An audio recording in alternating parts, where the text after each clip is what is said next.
नमस्कार दोस्तों, मैं राघवेंद्र सोलंकी तत्सला बुंदेलखंड में आपका एक बार फिर स्वागत करता हूं। आशा करता हूं कि आपकी तैयारी अच्छी चल रही होगी और आप अपने सेंटर पर पहुंच चुके होंगे, क्योंकि एसएससी जीडी के भी पेपर चल रहे हैं।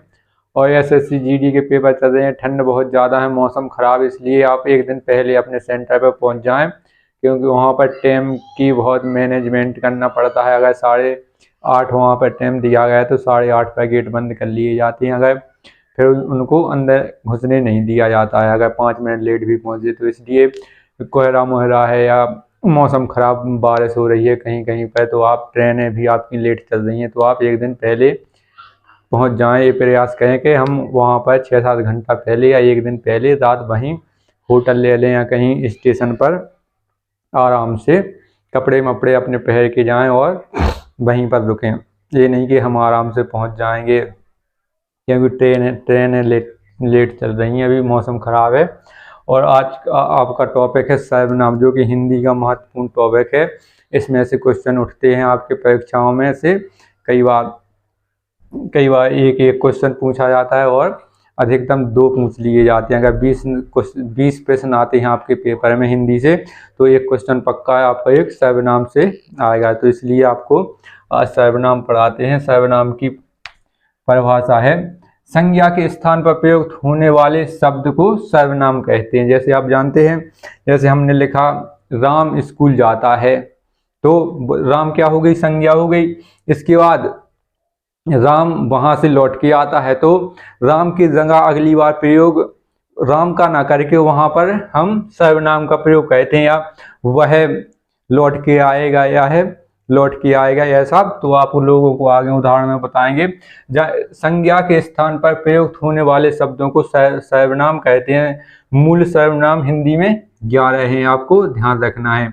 इसके भेद हैं 6, सर्वनाम के भेद हैं 6, लेकिन इनकी संख्या है कितनी, 11 है। इसमें मैं, हम, तू, तुम, वह, यह, आप, कौन, कोई, जो, सो आदि आते। इसमें मुख्य संख्या 11 है, आपको ध्यान रखना है। सर्वनाम के भेद हैं 6 होते हैं, आपको याद रखना है। इसमें सर्वनाम में रेफ लगी है ऐसी, तो ये भी 6 की तरह लगता है, तो आपको याद रखना है। सर्वनाम की संख्या कितनी होती है, 6 होती है, आपको ध्यान रखना है। इसमें पहला होता है पुरुषवाचक सर्वनाम, इसके बाद निश्चित वाचक सर्वनाम, इसके बाद अनिश्चित वाचक सर्वनाम, प्रश्नवाचक सर्वनाम और संबंधवाचक सर्वनाम और निजवाचक सर्वनाम। इनके आपको उदाहरण सहित बताएंगे तो आपको जल्दी समझ में आएगा। इसमें प्रथम है पुरुषवाचक सर्वनाम में 3 प्रकार के होते हैं। एक होता है उत्तम पुरुष सर्वनाम, मध्यम पुरुष सर्वनाम और अन्य पुरुष सर्वनाम।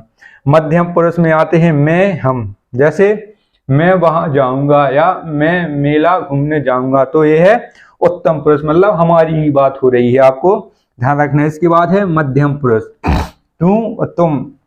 जैसे हम हैं और आप हैं, हम कहेंगे मैं जाऊंगा और आप भी हमारे साथ चलो, या तुम भी हमारे साथ चलो, तो 2 लोगों की बात हो गई। इसमें मध्यम पुरुष कौन हो गया, जो श्रोता होता है, जो श्रोता होता है। इसमें जैसे हम किसी श्रोता की या आपसे बात कहें या किसी तीसरे अन्य की बात कहें, वहां पर पुरुषवाचक सर्वनाम होता है।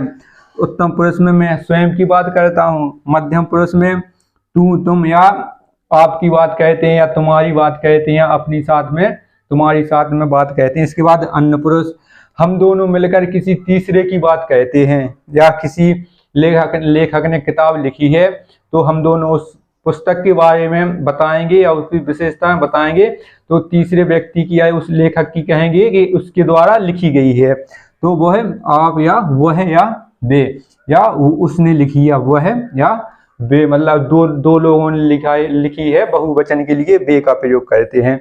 या वे लोग महान हैं, वे लोग अच्छे हैं, हम लोग नहीं है, या हम लोग अच्छे हैं, वे लोग खराब हैं, तो वहां पर अन्य पुरुष, मतलब तीसरे व्यक्ति की, 2 व्यक्ति तीसरे व्यक्ति की बात कहें तो वहां पर अन्य पुरुष होता है। आपको समझ में आ गया। उत्तम पुरुष मैं, हम, स्वयं के लिए, या अपनी बात के मैं मेला जाऊंगा, किसी को नहीं लुआ जाऊंगा।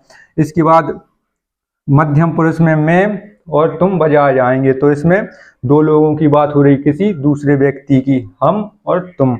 इसके बाद अन्य पुरुष में दो व्यक्ति किसी तीसरे की बात कहते हैं, आपको ध्यान रखना। इसके बाद है निश्चय वाचक सर्वनाम, यह और वह। जैसे यह कार मेरी है, तो इसमें कहा गया यह एक निश्चित बोध करा रहा है, निश्चितता का बोध हो रहा है इसमें के यह कार मेरी है। या वह स्कूल मेरा है, या वह स्कूल मेरा है। यह वह एक निश्चित बोध करा रहा है कि यह स्कूल मेरा है, या वह स्कूल मेरा है, या वह गाड़ी मेरी है। इसके बाद अनिश्चित वाचक में आप लोगों को ध्यान रखना, इसमें किसी ऐसी चीज की बात की जाती थी जिसमें कोई पता नहीं रहता।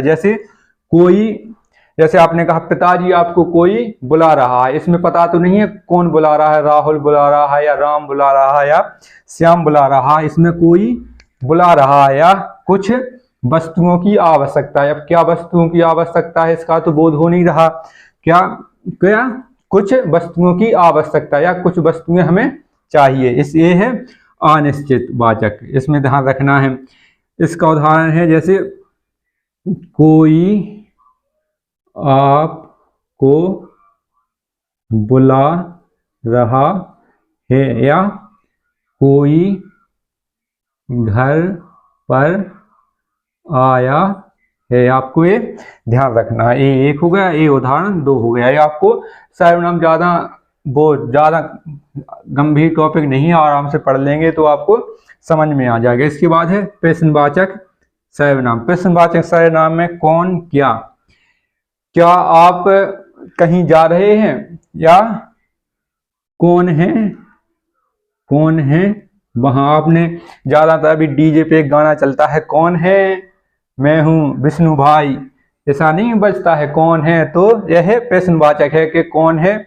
इसके बाद क्या है वहां, या कहाँ जा रहे हो, क्या रखा है उसमें, तो ये आपका प्रश्नवाचक, जिसमें किसी चीज से कुछ पूछा जाए, प्रश्न पूछा जाए क्या है, तो ये होता है प्रश्नवाचक सर्वनाम। इसके बाद है संबंधवाचक सर्वनाम। संबंधवाचक में कि जैसा करोगे वैसा ही पाओगे। अगर इसका उदाहरण है जैसा करोगे वैसा पाओगे, या जो बोओगे वही काटोगे, मतलब वो संबंध बता रहा है कि जैसा आप करेंगे वैसा ही आपके साथ होगा। तो इसमें जैसा आप करोगे वैसा ही होगा, अगर जैसा आप बोओगे वैसा ही काटोगे, इसमें एक संबंध का बोध हो रहा है कि आपसे संबंध है। आप जैसा अच्छा करेंगे तो आपके साथ अच्छा होगा, अगर आप बुरा करेंगे तो आपके साथ बुरा होगा। ये है संबंधवाचक। इसके बाद है निजवाचक सर्वनाम। निजवाचक में होता है आप, स्वयं या खुद। जैसे हमने कहा आप अपना काम कीजिए, तो इसमें क्या हो गया, आप अपना काम कीजिए, तो इसमें क्या हो गया आप। और मैं स्वयं कर लूंगा, इसमें क्या हो गया निजवाचक, मैं स्वयं कर लूंगा, मुझे एकांत चाहिए, मैं खुद कर लूंगा। आप अपना काम कीजिए, उनके लिए स्वयं हो गया। मैं खुद चला जाऊंगा, मुझे किसी की जरूरत नहीं है। आजकल के बच्चे होते हैं ना, अपने माता पिता की नहीं सुनते, या छोटे छोटे बच्चे मैं खुद कर लूंगा, मैं किसी की नहीं चलूंगा, मुझे अकेला छोड़ दीजिए, मैं स्वयं कर लूंगा, तो ये हो जाएगा निजवाचक। निज मतलब स्वयं के द्वारा किया जाना, किसी दूसरे की जरूरत ना पड़े। तो आपको मैं आशा करता हूं कि आप लोगों को ये आसानी से समझ में आ चुके होंगे। उदाहरण आप लोग, इसमें कुछ ज़्यादा है नहीं, बस छोटा सा टॉपिक है, इसमें से बार बार क्वेश्चन पूछे जाते हैं, इसलिए मैंने ये आपका टॉपिक करवा दिया है। इसके बाद आपको संज्ञा या कुछ बताया जाएगा इसमें, अच्छा सा टॉपिक देख के, जिससे बार बार क्वेश्चन उठ रहे होंगे। तो आज के लिए इतना ही, और हमारे चैनल को सब्सक्राइब करें, शेयर करें और लाइक करें। जय हिंद दोस्तों।